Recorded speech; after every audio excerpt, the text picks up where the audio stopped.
Bonjour, 2 mai 2017.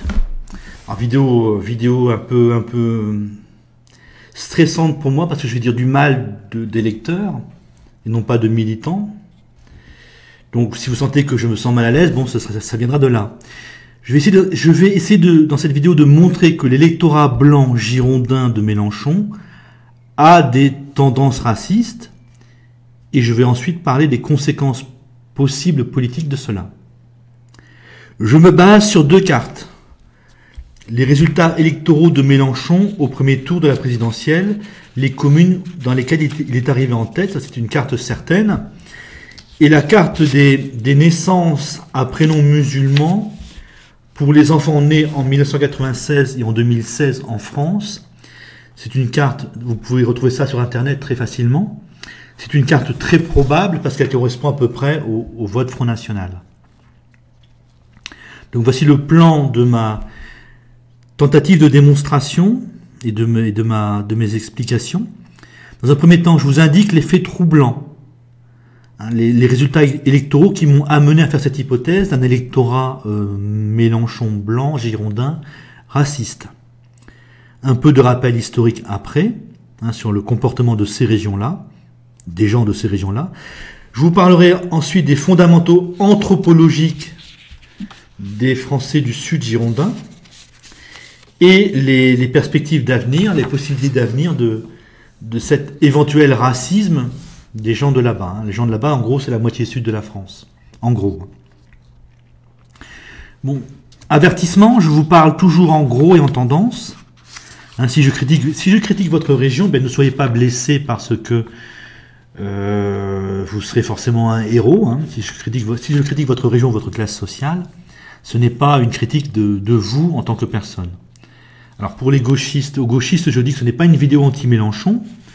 En gros, je fais l'hypothèse que les classes populaires de l'espace sombre ici, que les classes populaires et sans doute les jeunes qui ont voté Mélenchon, donc les classes populaires, les jeunes qui représentent l'avenir, ou les jeunes qui ont voté pour Mélenchon et qui représentent l'avenir, je fais l'hypothèse qu'ils sont racistes, ainsi que les mêmes en Bretagne.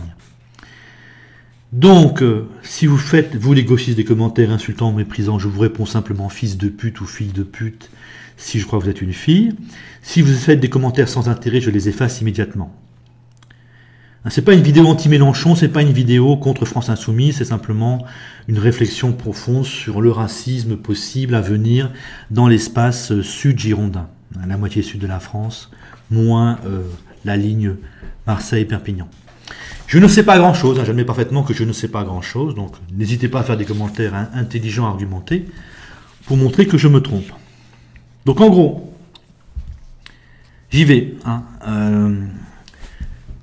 Est-ce que le vote Mélenchon au premier tour de la présidentielle est un vote en bonne partie raciste? Alors c'est quoi le vote Mélenchon? Donc c'est une carte de mentalité. Vous retrouvez les différents comportements historiques, Révolution française, acceptation ou refus, protestantisme, Parti communiste, qu'est-ce qu'il y a d'autre encore? Je ne sais pas. Mouvement anarchiste aussi. Donc il y a deux, en gros, on a deux types de personnes qui ont voté pour Mélenchon, les Français de couleur dans le nord-est de la France, bien sûr ils ne sont pas concernés par mon accusation de racisme, et donc en Bretagne et dans le sud girondin, cette couleur-là. Donc c'est eux que je suppose être racistes. Donc il a été élu par la classe populaire et pas mal de jeunes, donc je crois qu'ils sont peut-être racistes. Donc Mélenchon en fait, ici il n'y a pas de Français de couleur, donc Mélenchon a des électeurs à peu près partout en Bretagne. Ici on a des Français de couleur, des gens de couleur, et Mélenchon ne fait pas de bons scores là où il y a des Français de couleur. Donc, mon constat,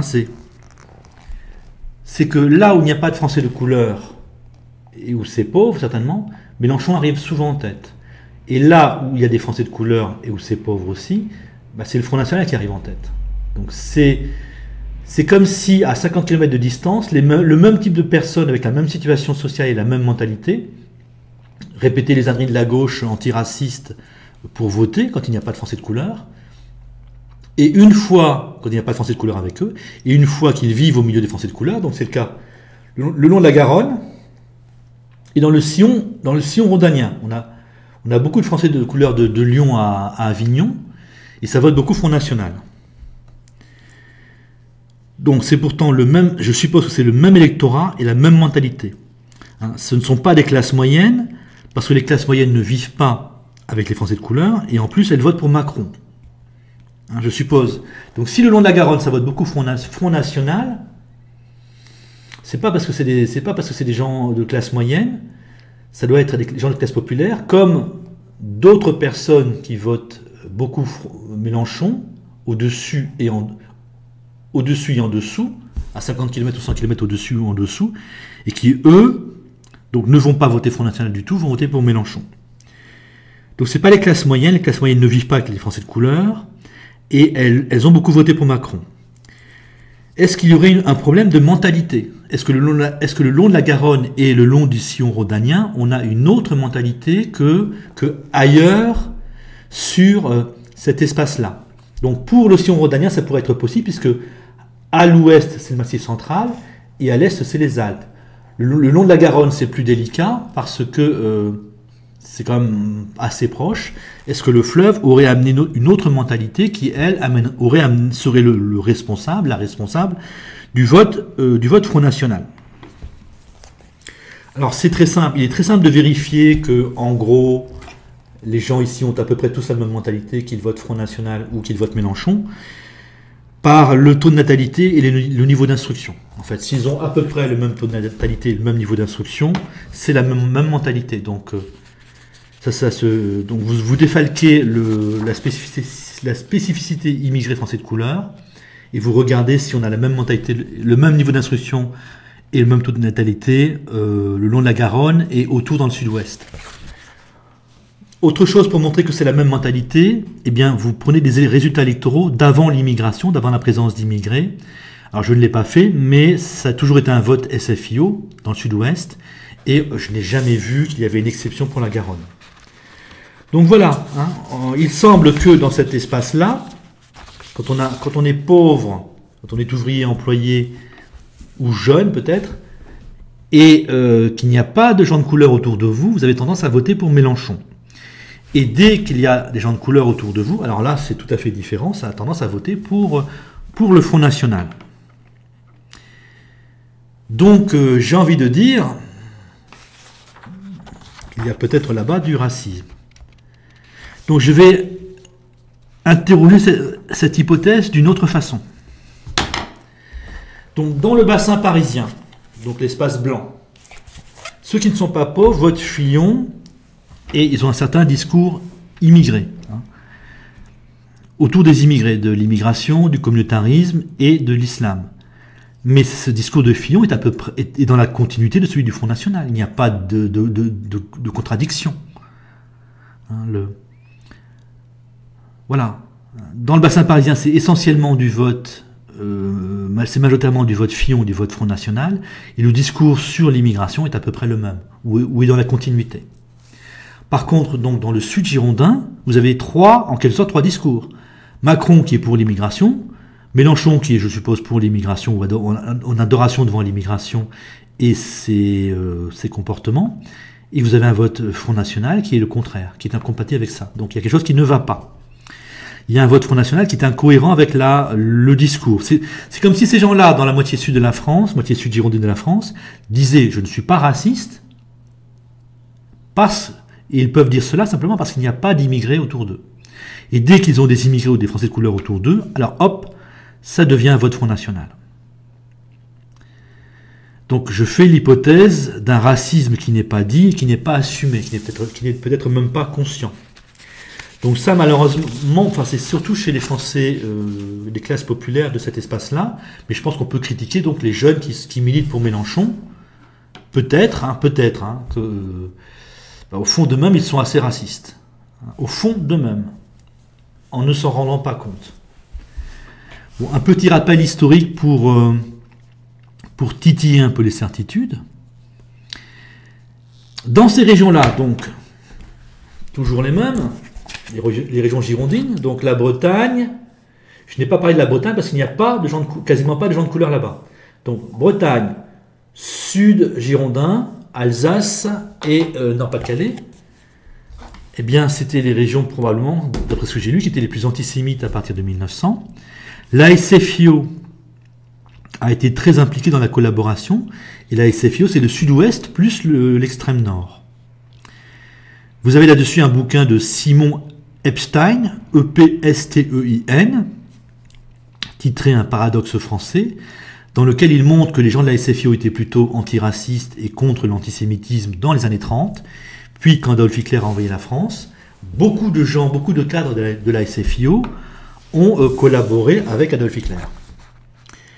Alors je parle des cadres de la SFIO, donc j'accuse, oui malheureusement, j'accuse les classes populaires de cet espace-là.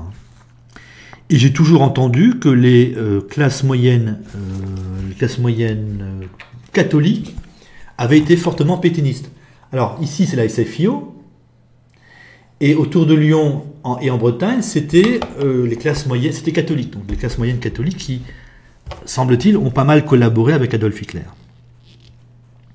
Par contre, j'ignore le comportement des classes populaires de cette période-là, de ces deux périodes-là, 1900-1939, avec l'antisémitisme à la française, on pourrait dire ça, et 40-44 avec la collaboration donc avec Adolf Hitler. Je vais parler des fondamentaux anthropologiques des gens du Sud Girondin. Qu'est-ce qu'ils sont au fond d'eux-mêmes, hein? C'est eux le moteur de la gauche. Et je les critique là en tant que possibles porteurs d'un racisme important dans les 20 prochaines années. Alors les fondamentaux anthropologiques, c'est qu'est-ce qu'ils sont vraiment? Qu'est-ce qu'il y a derrière tous les discours et les prétentions? C'est du système familial souche comme en Allemagne. C'est un certain type de famille qui donne une certaine mentalité. Donc les pères, ils sont autoritaires. Les fils, les enfants sont soumis au père jusqu'à la mort du père ou sans doute jusqu'à ce qu'ils deviennent invalides. Les fils sont inégaux. Bon, les filles n'existent pas dans l'héritage. Hein. Le premier des fils a tout l'héritage et les autres enfants sont casés. Ils ne sont pas abandonnés, ils sont casés, mais durement en quelque sorte. Donc, cette mentalité de totale soumission au père jusqu'à la mort du père, de fils inégaux, hein, les uns sont littéralement déshérités, et même le fils héritier n'a aucun choix de vie, finalement, il ne fait rien d'autre que d'avoir pour mission de transmettre l'héritage. Eh bien, ça vous donne ça a existé pendant à peu près 1000 ans, probablement, ou 600 ans, je ne sais pas exactement. Ça vous donne une mentalité d'inégalité, puisque les frères sont inégaux, de soumission, de résignation, soumission au père, résignation face au destin. Ces gens-là n'avaient aucune liberté, enfin, c'était une mentalité assez particulière. Ça a fonctionné jusqu'en 1965. Et il n'est pas du tout certain que cela ait beaucoup changé. On a certainement un autre fonctionnement, j'en suis sûr. Mais par exemple, le père autoritaire, ça doit être la pression sur les études. Probablement qu'il y a une beaucoup plus forte pression sur les études. Alors les enfants étaient inégaux face à l'héritage. Et là, on retrouve ce fonctionnement du premier des fils qui a tout l'héritage. Ils font très peu d'enfants. C'est-à-dire que comme les enfants ne meurent plus, ils n'en font plus qu'un. Et ils le poussent à l'école, ils le poussent à réussir à l'école dans une obsession d'enrichissement, quoi. Donc, là-bas, les frères se vivent comme inégaux les uns aux autres. Hein. Les classes moyennes se vivent comme les frères qui avaient tout l'héritage, et les ouvriers, les employés là-bas, se vivent très, très certainement comme les frères cadets qui étaient déshérités sans pouvoir rien faire. Alors, j'ai oublié d'expliquer comment étaient casés les frères et les frères qui n'héritaient de rien, et les filles. Donc l'exemple le plus connu, c'est, je crois, dans la petite ou moyenne noblesse, le fils aîné avait le titre et le manoir. Le deuxième fils devait être militaire, et le troisième fils, s'il y avait un troisième fils, devait entrer dans l'église. Voilà, tout simplement. Et pour les filles, les filles étaient casées, devaient se marier avec un héritier, étaient religieuses, ou rester au domicile du frère héritier en tant que célibataire. Dans les familles plus pauvres, chez les agriculteurs ou chez les artisans, eh bien vous aviez le premier des fils qui avait tout l'héritage, qui avait la ferme ou l'artisanat, la petite entreprise. Vous aviez donc quelquefois, assez souvent, un frère ou une sœur qui restait célibataire au domicile de l'héritier. Vous aviez des émigrés, il y avait une mentalité, un fonctionnement assez souvent sur l'émigration. Vous aviez également les cadets de Gascogne, le fils cadet là aussi, mais ça c'est un petit peu pour la noblesse. Le cadet de Gascogne, c'était le cadet de Gascogne, pardon, c'était le même fonctionnement. Donc assez souvent, les gens devaient être prêtres également, ou aller vers l'Église catholique. Donc ne pas pouvoir se marier, ne jamais pouvoir choisir leur vie. Le phénomène du mercenariat en Suisse, dans certaines régions allemandes et en Écosse, ça vient de là, c'est ce fonctionnement-là aussi. Le fils cadet des Suisses, hop, on l'envoie être mercenaire. S'il revient, il a amassé une petite fortune, je suppose, ou une toute petite fortune, et s'il ne revient pas, tant pis pour lui. Donc comment est-ce qu'on regarde l'immigré ou le français de couleur dans ces régions-là? Eh bien, on le voit comme un frère cadet ou un frère aîné. L'égalité n'est pas possible parce que donc, il y a eu un fonctionnement très inégalitaire sur 600 ans ou 1000 ans qui reste toujours là, et on regarde l'autre comme un frère cadet ou un frère aîné. On se soumet à lui ou on le méprise. C'est le comportement de la gauche. Donc par rapport à l'immigré ou français de couleur, soit il est considéré comme un frère aîné, c'est le cas aujourd'hui, il est vénéré, il est considéré comme merveilleux, etc. Mais à tout moment ça peut se retourner et il sera considéré comme un frère cadet, comme méprisé à sa place, place de déshérité et devant rester à sa place. S'il en sort, il sera rejeté. Donc là aussi, ça explique le virage, plus ou moins le virage raciste qu'on attend de ces régions-là. L'immigré vénéré aujourd'hui, en 2017, va être détesté demain, en 2030. Il va passer du statut de frère aîné à statut de frère cadet. Ça marche, ça devrait marcher comme ça. Voilà pour les fondamentaux anthropologiques concernant le problème du racisme. Les perspectives d'avenir pour cette région-là. Nous allons avoir de plus en plus de jeunes d'origine africaine dans le sud girondin, et c'est déjà sûr parce que les naissances sont là. Vous regardez une carte des pourcentages de naissances à prénom musulman en 2016, c'est impressionnant. Donc on aura de plus en plus de jeunes de couleur, couleur, français de couleur, noirs, j'y inclus les Français d'origine maghrébine même s'ils sont blancs, les Français d'origine turque. Ceux qui mettent mal à l'aise, ceux qui font peur, sont ceux dont on se demande s'ils vont devenir français ou pas. Donc en fait, plus on aura de jeunes d'origine africaine dans ces régions-là, le sud girondin et sans doute en Bretagne, eh bien, on aura un vote raciste de plus en plus important à chaque présidentielle. Si déjà, en 2017, là où il y a des Français de couleur, on a un vote raciste, comme on aura toujours de plus en plus de Français de couleur dans cet espace-là, et en Bretagne, on peut supposer que le vote raciste, parce que c'est un vote Front National, mais c'est un vote raciste à mon avis, donc on peut supposer que le vote raciste sera de plus en plus important. Et peut-être bien très inquiétant. Donc ça c'est une des perspectives d'avenir.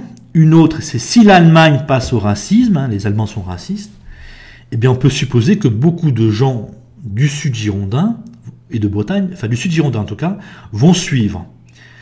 Est-ce que ça va être au niveau des cadres, comme pour la SFIO, comme pour la bourgeoisie catholique en 1940, ou est-ce que ça va être tout le monde? Je ne sais pas.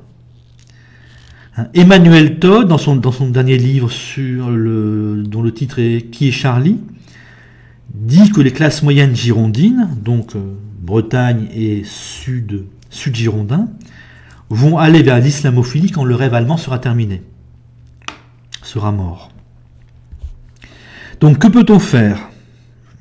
La première des choses, c'est de vérifier mon hypothèse, bien sûr.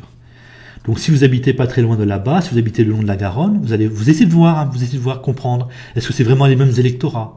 Est-ce que c'est la même mentalité? Qu'est-ce qui se passe? Pourquoi les mêmes votent Mélenchon à 50 km de la Garonne et ça vote beaucoup Front National le long de la Garonne, là où il y a des immigrés? Est-ce que c'est vraiment la présence d'immigrés de Français de couleur qui les amène à voter Front National ou pas? Donc ce serait bien de confirmer est-ce que je me trompe ou pas. Alors la chose à faire, c'est de militer vraiment contre le chômage et la pauvreté. C'est ça qui nous permettrait probablement de diminuer les risques d'un gros racisme dans 20 ans dans ces régions-là. Et au niveau individuel, vous avez un choix, hein, si vous êtes un militant de là-bas, un militant antiraciste de là-bas, un militant de gauche ou un militant humaniste de là-bas, eh bien, ce qu'il faut, c'est accepter vos tendances racistes. Vous les acceptez, elles sont là. Je suis dans ce type de région-là, j'ai les mêmes. Hein. Donc, vous les acceptez, vous les regardez pour mieux les contrôler. C'est ça qui vous permettra de mieux les contrôler. Là, on est face à des gens de gauche qui hurlent à l'antiracisme, qui accusent les autres d'être racistes. Vous voyez, on est dans le contraire absolu d'accepter ses propres tendances racistes. Au contraire, je pense qu'on les projette sur les autres. Donc c'est ce qu'il y a de pire. Et si le racisme allemand se lève, ces gens-là qui sont antiracistes aujourd'hui vont probablement se mettre à ramper devant l'Allemagne et suivre l'Allemagne, comme ils l'ont déjà fait en 1940 dans le sud-ouest, hein, pour une partie importante des cadres de la SFIO, au moins. Donc voilà, hein, quelque chose de nouveau dont on n'entend jamais parler. Je pensais déjà que le sud-ouest girondin français allait virer au racisme. Et là, en gros, j'ai un cas concret, et chez les classes populaires et les jeunes, ou des jeunes qui prétendent construire un monde meilleur, un monde de fraternité. Donc voilà, ça aggrave encore mes hypothèses sur l'avenir du racisme dans le sud girondin français, donc une bonne partie de la France, hein, c'est tout ce qui est sombre ici. Et probablement la Bretagne, peut-être le Nord-Pas-de-Calais et l'Alsace. Voilà, salut.